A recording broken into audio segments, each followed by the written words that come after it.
സമീപവാസികളുടെ ഇവരുമായി അടുത്തറിയാവുന്ന ആളുകളാണ്. പക്ഷേ പലരുമായും അടുപ്പം ഇവർക്ക് ഉണ്ടായിരുന്നില്ല എന്നുള്ളതാണ് നമുക്ക് ലഭ്യമാകുന്ന വിവരം. അതേസമയം തന്നെ രശ്മിക്ക് ചില ആഭിചാര പ്രയോഗങ്ങളിൽ മുൻപ് ഇടപെട്ടിട്ടുണ്ട്. അത്തരത്തിൽ സംശയിക്കത്തക്ക ചില പ്രവർത്തനങ്ങൾ അവരുടെ ഭാഗത്തുനിന്ന് ഉണ്ടായിട്ടുണ്ട് എന്നുള്ളതാണ് സമീപവാസിയായ ഒരമ്മ നൽകിയിട്ടുള്ള വിവരം. ഇവിടെ പുറത്തുനിന്ന് ആരെങ്കിലും വരുന്നതായിട്ട് നമ്മുടെ ശ്രദ്ധയിലുണ്ടോ? സാറേ, പുറത്തുനിന്ന് വരുന്ന ഒന്നും കാണത്തില്ല. ഞങ്ങൾ കണ്ട അവിടെ അംഗനവാടി അവിടെ സാറൊക്കെ ഇങ്ങനെ കയറി വന്ന വഴിക്ക് അംഗനവാടി സ്കൂളിൻ്റെ അവിടെ ഞങ്ങൾ താമസിക്കുന്നത്. അങ്ങനെ ഒരാൾ വരുന്നതായിട്ടൊന്നും ഞങ്ങൾ കാണുന്നേ ഇല്ല, കണ്ടിട്ടുമില്ല. അങ്ങനെ ഒരാൾ ഇതുവഴി വരുന്നൊന്നും ഞങ്ങൾ കണ്ടിട്ടില്ല. പിന്നെ കുഞ്ഞിനെ കൊണ്ട് അതുവഴി നടന്ന് സ്കൂളിൽ അവൾ പോകുന്നത് കണ്ടിട്ടുണ്ട്, അല്ലാതെ ഒന്നും അറിയത്തില്ല. അല്ലാതെ ഒന്നും അറിയത്തില്ല ഞങ്ങൾക്ക്. ഈ ദൃശ്യങ്ങളിൽ കാണുന്നത് ഒരു വേലാണ്. അത് ഈ ആഭിചാരക്രിയയുടെ ഭാഗമായോ പൂജയുടെ ഭാഗമായോ വീട്ടിൽ സ്ഥാപിച്ചിരുന്നതാണ് എന്നാണ് മനസ്സിലാക്കുന്നത്. പരാതിക്കാരനായ റാന്നി സ്വദേശി പറഞ്ഞത് ഈ വീട്ടിൽ ആഭിചാരം നടക്കുന്നുണ്ട് എന്ന് സംശയിക്കത്തക്ക തരത്തിലുള്ള ചില കാഴ്ചകൾ അദ്ദേഹത്തിന് നേരിൽ കണ്ടു എന്നുള്ളതാണ്. ഇവിടെ എത്തിയ ആളിനെ അതിക്രൂരമായി മർദ്ദിക്കുമ്പോൾ സ്വാഭാവികമായും ശബ്ദം പുറത്തേക്ക് കേൾക്കേണ്ടതാണ്. ഒരുപക്ഷെ വായിൽ എന്തെങ്കിലും തുണി തിരികിയ ശേഷം അത്തരത്തിലുള്ള പ്രവർത്തനങ്ങളിൽ ഏർപ്പെട്ടോ എന്നത് സംബന്ധിച്ച് നമുക്ക് വ്യക്തതയില്ല. അതിനെക്കുറിച്ച് പോലീസിൽ നിന്ന് നമുക്ക് ലഭ്യമാകുന്ന അങ്ങനെയുള്ള വിവരങ്ങൾ ലഭ്യമായിട്ടില്ല. എന്തായാലും വളരെ ചെറിയ ഒരു മുറിയാണ്. വർഷങ്ങളായി അവരിവിടെ താമസിക്കുന്നു എന്നാണ് മനസ്സിലാക്കുന്നത്. ഒരാളെ കെട്ടിത്തൂക്കി മർദ്ദിക്കത്തക്ക തരത്തിലുള്ള സാഹചര്യം വീട്ടിൽ നമുക്ക് കാണാൻ സാധിക്കുന്നില്ല. അതിനുള്ള സൗകര്യങ്ങൾ ഒരുപക്ഷെ ഇവിടെ കുറവാണ് എന്ന് തന്നെയാണ് കരുതപ്പെടുന്നത്. ഒരു ബെഡ്റൂമും അതോടൊപ്പം തന്നെ സാധാരണ ബിലോ ആവറേജ് ഒരു കുടുംബം താമസിക്കുന്ന ഒരു വീടാണ്. പൂർണ്ണമായും മതിൽ പോലും പെയിന്റ് അടിച്ചിട്ട് പോലുമില്ല. പക്ഷെ CCTV ക്യാമറ ഉണ്ടല്ലോ.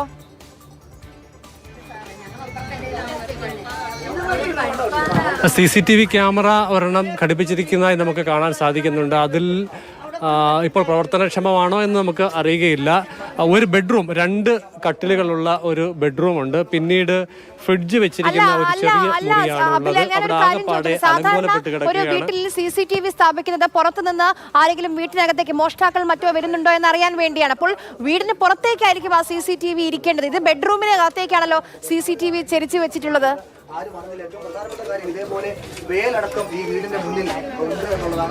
അതെ, ഒരു ക്യാമറ മാത്രമേ കാണാൻ സാധിക്കുന്നുള്ളൂ. ഇത് ബെഡ്റൂമിനുള്ളിലെ ദൃശ്യങ്ങൾ പകർത്തുക എന്ന ഉദ്ദേശത്തോടുകൂടി വെച്ചതാണോ എന്നതിനെ കുറിച്ച് അറിയുകയില്ല. എന്തായാലും അതിൻ്റെ ലക്ഷ്യം ബെഡ്റൂമിന് സമീപത്തെ ദൃശ്യങ്ങൾ പകർത്തുക എന്ന് തന്നെയാണ് കണക്കാക്കുന്നത്. എന്താണ് അതിൻ്റെ പിന്നിലെ ഉദ്ദേശം എന്നുള്ളത് ഇനിയും പോലീസിൻ്റെ അന്വേഷണത്തിൽ വ്യക്തമാകേണ്ടതാണ്. ഒരുപക്ഷെ ഇവിടെ എത്തിക്കുന്ന ആളുകളെ മൊബൈൽ ഫോണിൽ അതിൻ്റെ ദൃശ്യങ്ങൾ പകർത്തുന്നതിനോടൊപ്പം തന്നെ CCTV ക്യാമറയിലൂടെ പകർത്തുക ആണോ ഉദ്ദേശിച്ചിരുന്നത് എന്ന് നമുക്ക് മനസ്സിലാക്കാൻ കഴിയുന്നില്ല.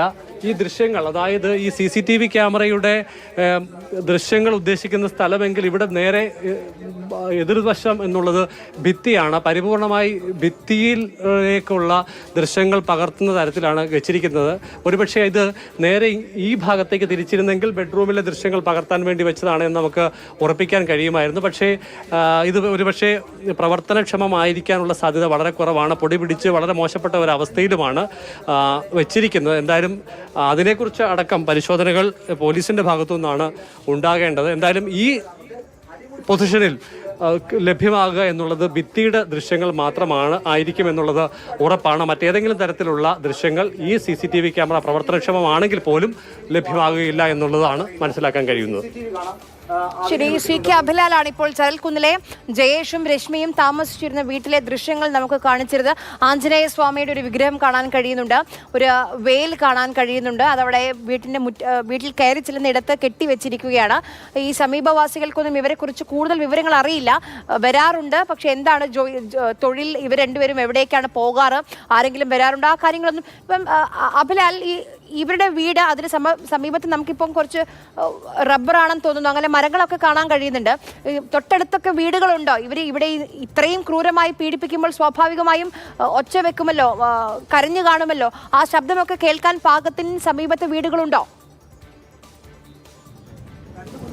ഒരു ആൺകുട്ടി ഒരു പെൺകുട്ടി അല്ലേ, അവരെ പുറത്തേക്ക് വിടാറുണ്ടോ?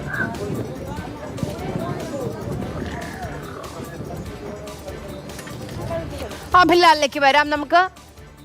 പത്തനംതിട്ട കോയിപ്രത്ത് ആണ് അതിക്രൂരമായ ഈ പീഡനം നടന്നിട്ടുള്ളത്. ആ പ്രതികളായ ജയേഷിന്റെയും രശ്മിയും ഇത്രയും ദിവസം താമസിച്ചിരുന്ന വീട്ടിലാണ് ഇപ്പോൾ CK അഭിലാൽ നിൽക്കുന്നത്. അവിടെ നിന്നുള്ള ദൃശ്യങ്ങളാണ് നമ്മൾ കണ്ടുകൊണ്ടിരിക്കുന്നത്.